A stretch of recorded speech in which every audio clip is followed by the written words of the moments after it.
नमस्कार, capital TV देख रहे हैं आप। मैं हूं आपके साथ पूजा। ब्रेकिंग नाउ में बड़ी खबर आपको बता रहे हैं।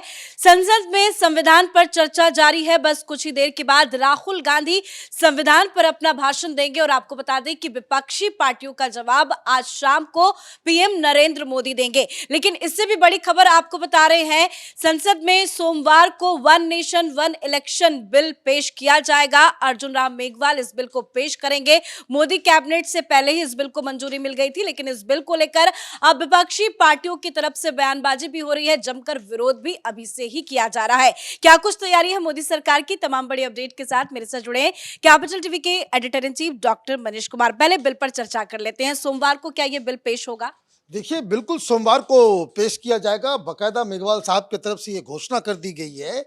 आप देखिए, राहुल गांधी सब कुछ तमाशेबाजी में पूरा समय बर्बाद कर दिया, सरकार को घेर नहीं पाए। अभी बहस चल रहा है पार्लियामेंट के अंदर संविधान के ऊपर, और विपक्ष की तरफ से संविधान के ऊपर तो बातचीत ही नहीं हो रही है। समाजवादी पार्टी वाले आ रहे हैं, छाती पीट रहे हैं कि संभल में बड़ा अत्याचार हो रहा है। कोई कुछ कह रहा है, कोई कुछ कह रहा है।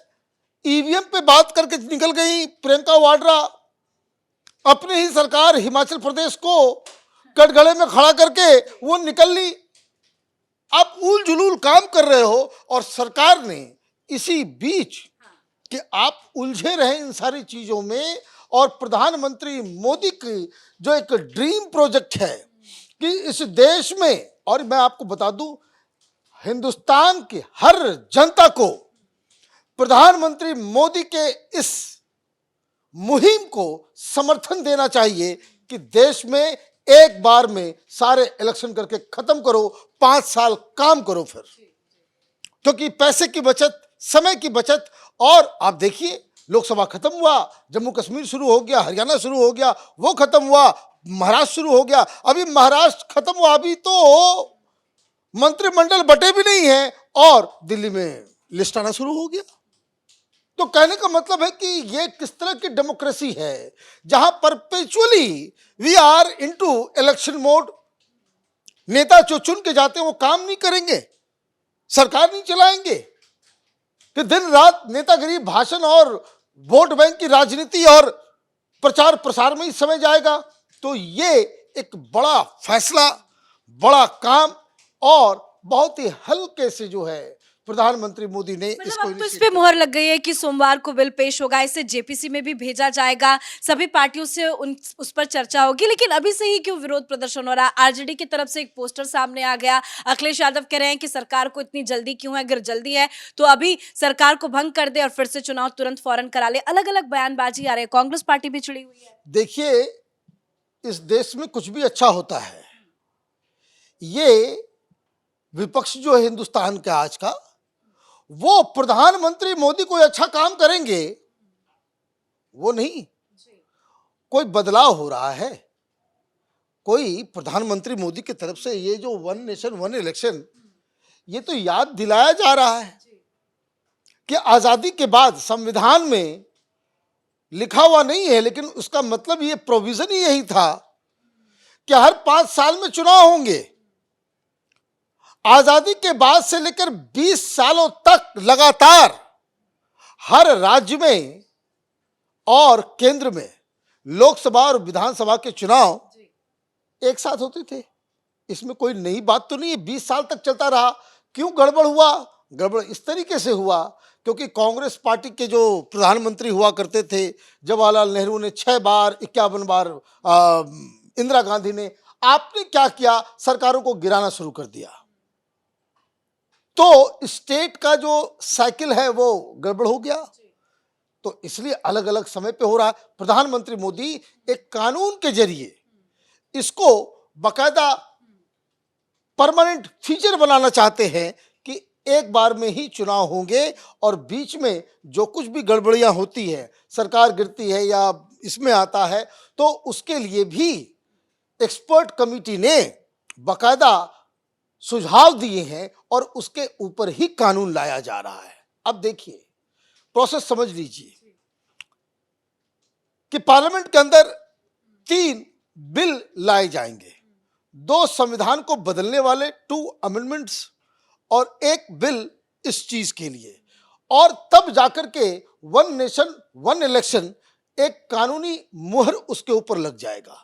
क्या क्या प्रोविजंस होंगे, कैसे क्या होगा, इसके लिए प्रधानमंत्री मोदी, ये जो समाजवादी पार्टी कह रही है कि भाई क्यों हड़बड़ाहट है, कोई हड़बड़ाहट नहीं है।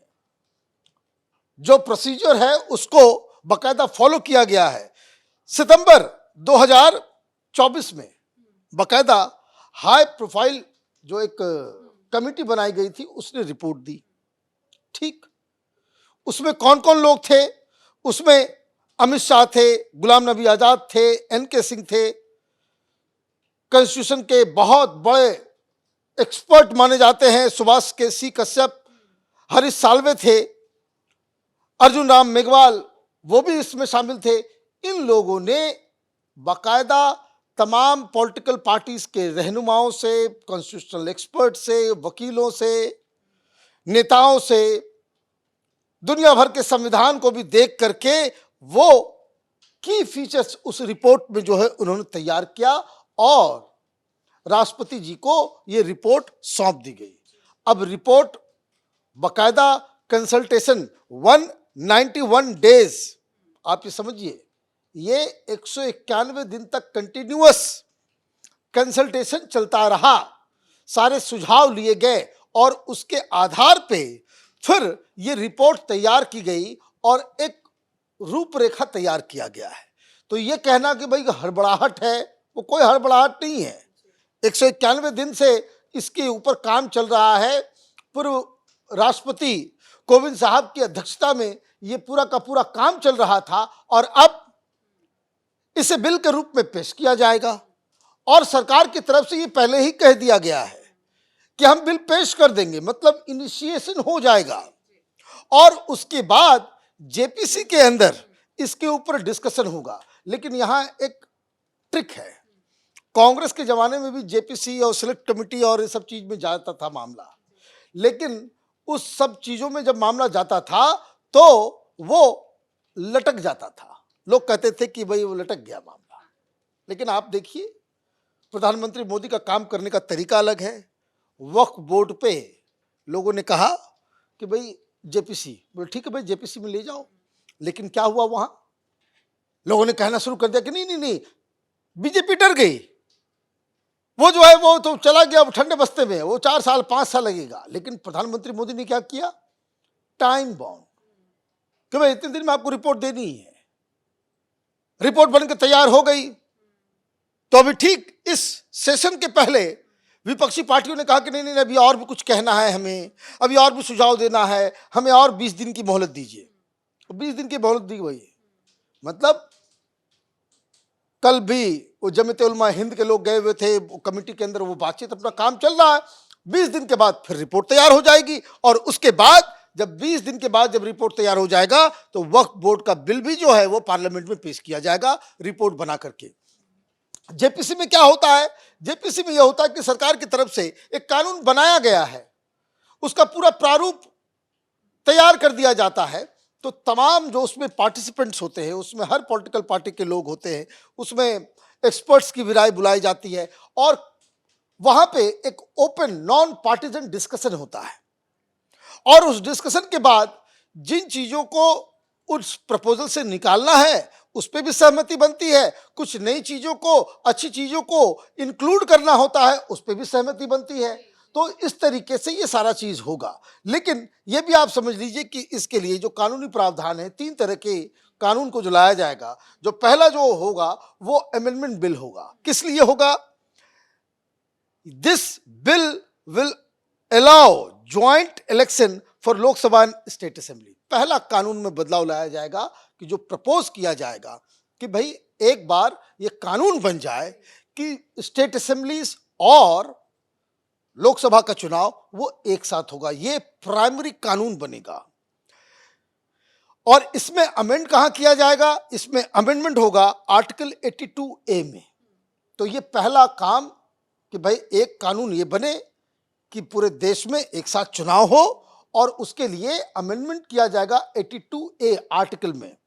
दूसरा जो अमेंडमेंट बिल होगा, this bill requires approval from at least half of the state assemblies, और ये जो दूसरा होगा वो 50%, अभी तो बीजेपी के पास है 50% से ज्यादा असेंबलीज, तो आप यहाँ पे कानून बदलाव करोगे, हर असेंबली के अंदर से जो है वो बाकायदा रेटिफाई करके उसको भेज दिया जाएगा।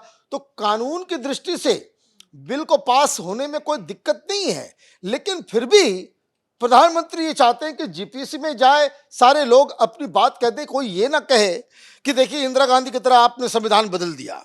तो ये सारे प्रोसीजर को फॉलो किया जाएगा और इसमें क्या होगा, जो सेकंड जो बिल होगा अमेंडमेंट बिल, उसमें क्या होगा, उसमें इलेक्टोरल रोल्स और सारी चीजें जो क्रियाकलाप किस तरीके से इलेक्शन कमीशन को अधिकृत किया जाएगा वो चीजें होंगी। और थर्ड बिल जो होगा, this bill aligns the terms of union territories with legislative assembly, जैसे दिल्ली में है, जैसे पांडिचेरी में है, जैसे जम्मू कश्मीर है, तो इन सब जगहों का भी उसको बाकायदा कैसे ऐड किया जाएगा। तो 3 बिल पास किए जाएंगे और उसके बाद ये इतिहास रच दिया जाएगा और बहुत अच्छी बात होगी।